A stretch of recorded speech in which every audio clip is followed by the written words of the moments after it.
নমস্কার বন্ধুরা, আমার আরেকটি ভিডিওতে তোমাদের সবাইকে মন থেকে নমস্কার জানাই। আজ হলো বৃহস্পতিবার, আর বৃহস্পতিবার মানেই ভাই ছুটি। আমার বাবারও ছুটি আর বাবার সাথে আমারও ছুটি।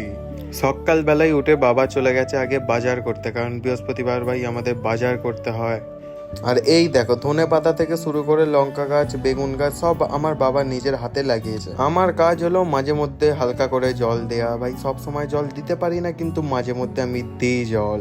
তারপর বাবা চলে এলো বাজার থেকে, দেখি না নিজেই আজকে ম্যাগি ফ্যাগি বসিয়ে দিয়েছে, কারণ টিফিন হবে আমাদের। হ্যাঁ, আমি এখনো বড় হয়ে গেছি, কিন্তু আমার বাবাই আমাকে মাঝে মধ্যে টিফিন করে খাওয়ায়। তারপর বেরিয়ে পড়লাম ভাই একটু ঘুরতে যাব। ঘুরতে মানে কি, আমাদের ঘোরা মানেই হচ্ছে আড্ডা। আর কয়েকদিন যাবো তো আমাদের এই নতুন গাড়িটা ব্রেক দিয়ে খুব আওয়াজ হচ্ছিল, সেই জন্য চলে এলাম হচ্ছে বোস সার্ভিস সেন্টার। ফাইনালি ভাই আমাদেরও গাড়ির নাম্বার চলে এলো, এখন আমাদেরও গাড়িতে কাজ করছে, কিন্তু বেজে গেছিল তখন 2টো। তারপর আর কি বাইকের কাজ ফিনিশ করে সোজা চলে গেলাম না চান করে ভাই খেতে বসে পড়েছিলাম।